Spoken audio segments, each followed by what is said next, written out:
The following story is not true. Not one word of it.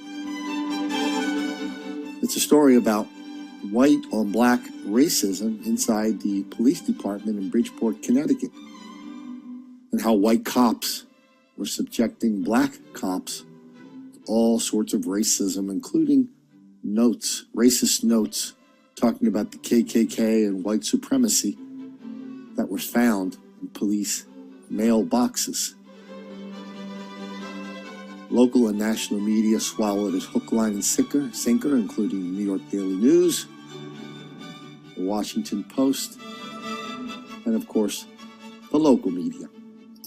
Brad, today we learned that this wasn't the first letter or racially charged letter found here at the Bridgeport Police Department. The Bridgeport Guardians say that it's actually the third since last year, and they want to know who's responsible.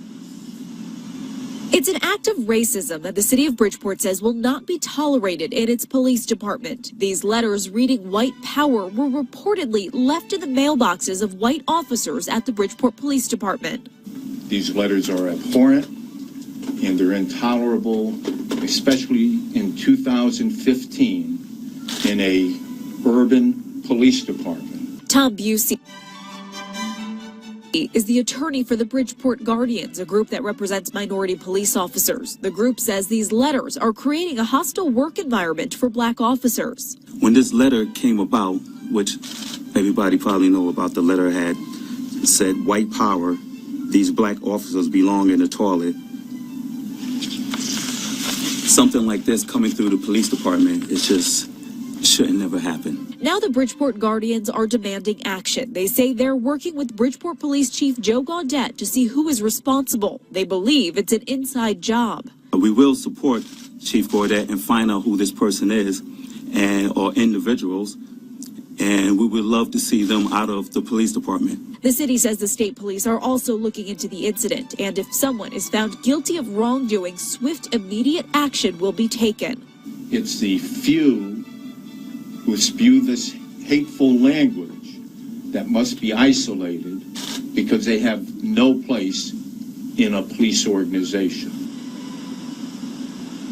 The Bridgeport Guardians also say they're trying to work with the police department on how to address community concerns because the group has received many phone calls expressing concern about this act of racism, and they need to make sure that the community dialogue can be good between the police department and the community. Live in Bridgeport, Amanda Rouse, NBC Connecticut News.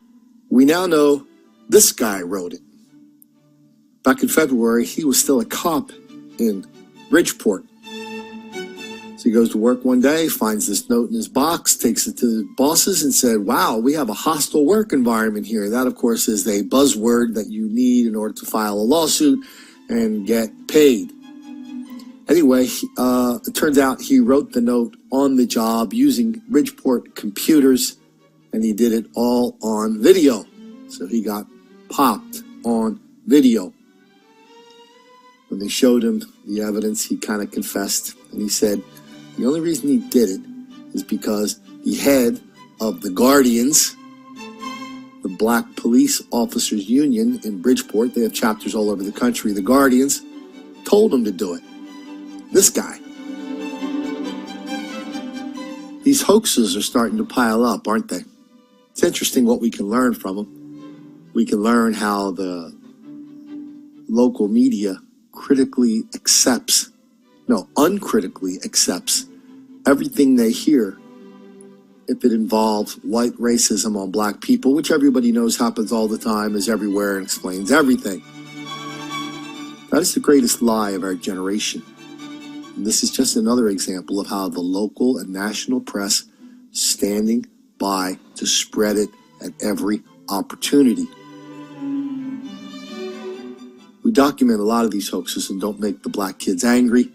And on this website, we document a lot how black people lie about their experience with racism, how they are victims of racism. Here we have cops doing it, we have public officials doing it, we have actresses doing it, other public figures doing it, being exposed on video.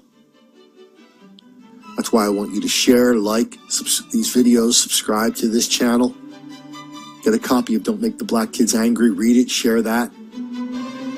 Because the only way I know how to fight this big lie, the biggest lie of our generation, is with the truth. This is Colin Flaherty. Talk to you next time.